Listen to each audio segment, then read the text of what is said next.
in the spirit of a freewheeling conversation, I'm reminded of a film I saw about, I think it was 15 years ago, the film was made, which was a series of conversations with quantum physicists and some mystics, to use that word.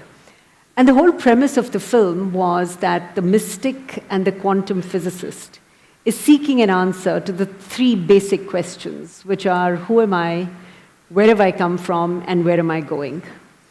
I did not understand the film then. I am hoping that you would be able to throw some light on the three questions and, what the physicists and the mystics are seeking. So you are asking me who you are? Kind of. See, it's all right to walk on the street, point at one of you and say, who are you? It's okay. You go to somebody and say, who am I?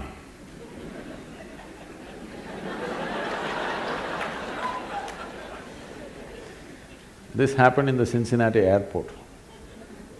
People had lined up to check in at the check-in counter. One man came briskly, jumped the line, went straight to the counter and thrust his ticket. The lady at the counter said, sir, there is a line, please. She said, no, I'm in a hurry. Well, she said, everybody's in a hurry, you're all getting on the same plane, so please stand in the line. Then he raised his voice, do you know who I am? She looked at him, promptly picked up the microphone and said, there is a man here who does not know who he is, can somebody help him?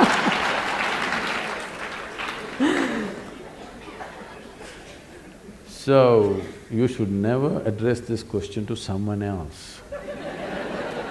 All these so-called whatever, I don't know, I don't want to make comments, they all picked it up because that Ramana Maharshi's book, I think, became famous in California. Okay? Everywhere you go, everybody's talking, who am I, who are you?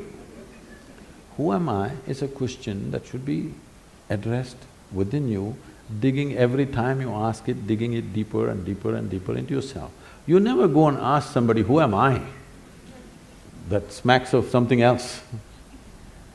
I was teaching a program in Los Angeles and this is maybe 150, 200 people. Half of them are all Hollywood types and a whole lot of them look alike, many especially women, not because they're sisters, because they have the same doctor.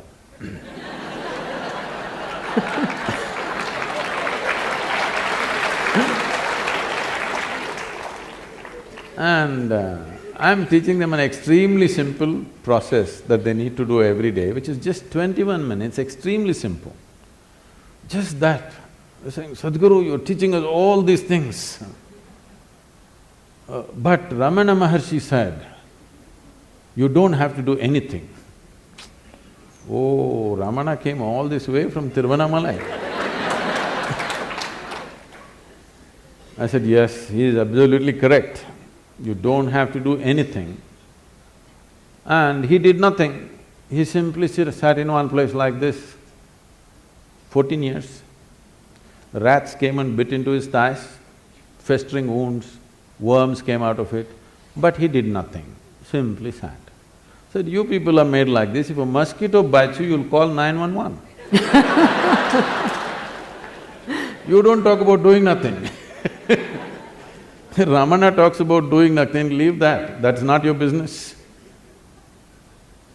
You are made like this, you don't talk about doing nothing. Ramana talked about, who am I, who am I? You never utter this to anybody.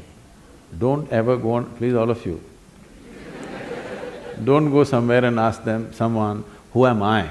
You can ask them, who are you?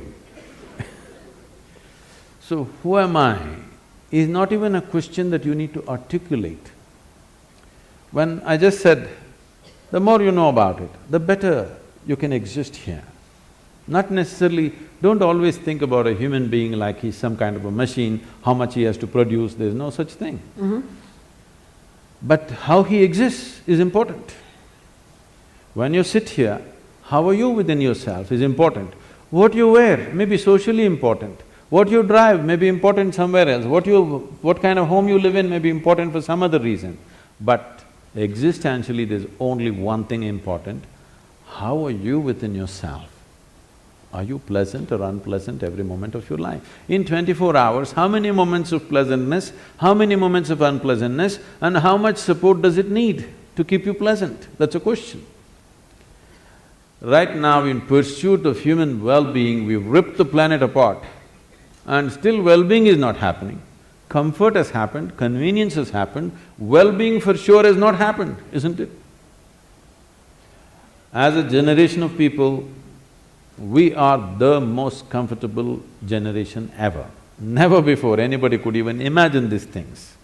But we cannot say we are the most joyful or blissful or ecstatic generation, no. Are we worse than others? I don't believe so. Every generation, same nonsense. Some people lived fantastic within themselves, others went through all the nonsense they had to go through. This is not because of what's happening to them. See, there are two kinds of suffering. Physical pain can happen to you because somebody may cause something to you, somebody is no food, you're in a war zone or somebody is poking you. I'm asking all of you, in the last 25 years, how many times it happened to you, somebody took a knife and poked you? For most of you, it didn't happen. Maybe when you're in your school, somebody poked you with a pin at the most, or you were not even worth that, nobody poked you. They simply poked fun. Huh? They simply poked Whichever. fun at you. Physically, how many times suffering entered you from outside? Very, very minimal. Rest is all self-help.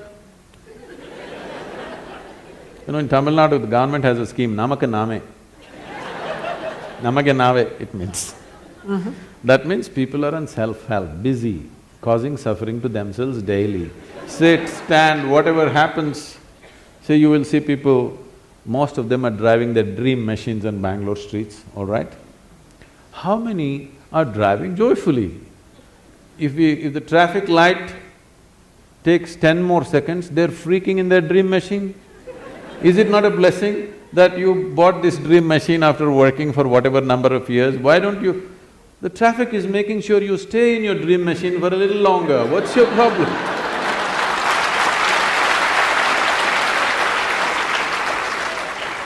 I'm saying just about anything, people are suffering. So suffering is not happening because of something else, it's simply because people do not know how to manage their body, their mind, their energies, their emotion, nothing. Because no attention has been paid. No attention to the nature of who you are has not been paid. So who you are, who am I, question is entirely internalized question, never to be uttered, never to be written down. Unfortunately, somebody printed it and the whole world is talking, who am I, who am I? Oh, this is okay if you are an inpatient. If you're an inpatient in NIMHANS, you ask, who am I? That's allowed. That's allowed. If you're out on the street, you are not allowed to ask, who am I? You get me? You've also talked about… No, there are other two questions in that. Yes. Yes, yes. I'm waiting for those. Where are you going? There's only one way to find out, you must go and see. As I was saying just now, some things are best known only by experience. People want to know, after my death, what will happen? I tell them, you must know by experience. Are you ready? No, then don't worry, wait. Where did I come from? See, essentially what you're asking is, all three questions put together, you're asking, what is the nature of my existence? Yes.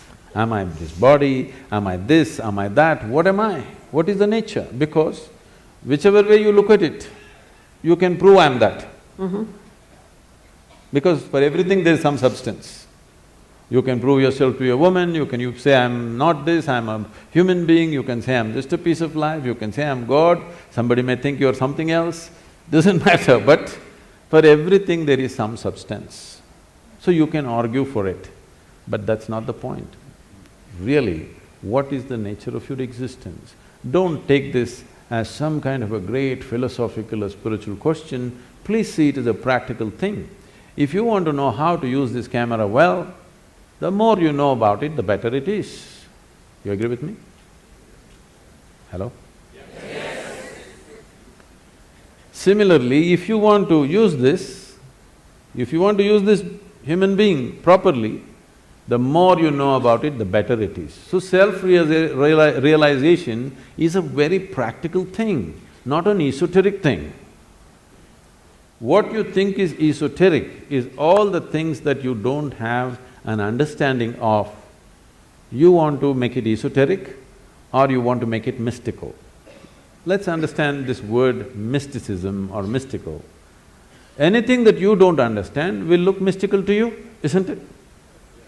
Suppose you don't know what's electricity, you have no concept of that.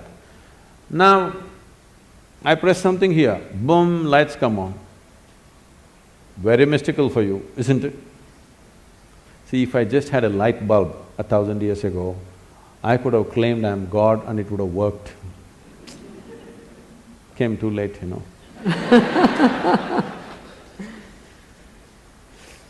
So, the more you know about it, the better you will live. This is not something that you seek at the end of your life. This should be the first step of your life, if you value your life. Yes? Yeah. Knowing this should be the first step of your life. Very beginning of your life, this question should be asked. Can I tell you a story? Please. There was a bishop in the Greek Catholic order. The Greek Orthodox Church believes they are the only real Christians, others are not really Christians. They think they are the only pure Christians, others are not really that. They have their own pope in Istanbul. So, it became a very small group over a period of time for whatever reasons. So, being on the Silk Route, many fantastic stories from India are wafting across the Bosphorus, and these stories are going on about the mystics and the yogis and the magic of India, which the Indians have not seen and everybody else has seen. So he always wanted to go to India. But being a man of cloth, he could not really choose where to go. After 60 years of age, when he semi-retired, he got an opportunity and he came to southern India. And he found the right kind of guides. Somebody told him, you go up this mountain, and they gave him the landmarks, and here there's one yogi, he is the right one to meet for you. So he climbed up the mountain. The man is not made for mountains. You know, mountains demand certain things from you. So he went up, and as they had said, there was a yogi sitting in front of a cave, blissed out. He went and he had heard that if you see an Indian yogi, you have to prostrate. But for that also, you need some fitness. This is a part of the Indian thing because that's the only exercise most Indians do. So whatever you see, you just bow down. But now they've learned… A shortcut there Yes, too. the idea is to touch the floor. Every time you keep doing it through the day, it's a good exercise, you don't have to spend extra time for exercise. So he struggled and scraping himself and sat up. All this commotion, the yogi opened his eyes and smiled. So the bishop asked, can I ask you a question? The yogi said, by all means. The bishop asked, what is life? This is after 60. The damn question you should have asked when you were 6, at least 16 you must have asked. No, 60, all right, better late than never, sometime you asked. So, when he asked this question, what is life, the yogi went into raptures. And then he said, life is like the fragrance of jasmine upon gentle spring breeze. The bishop looked like this, what? Fragrance of jasmine on gentle spring breeze? But our teacher told us, life is like a thorn. Once it gets into you, if you sit it hurts, if you lie down it hurts, if you stand up it hurts. And you're saying it is fragrance of jasmine, spring breeze and all this stuff. The yogi smiled and said, well, that's his life.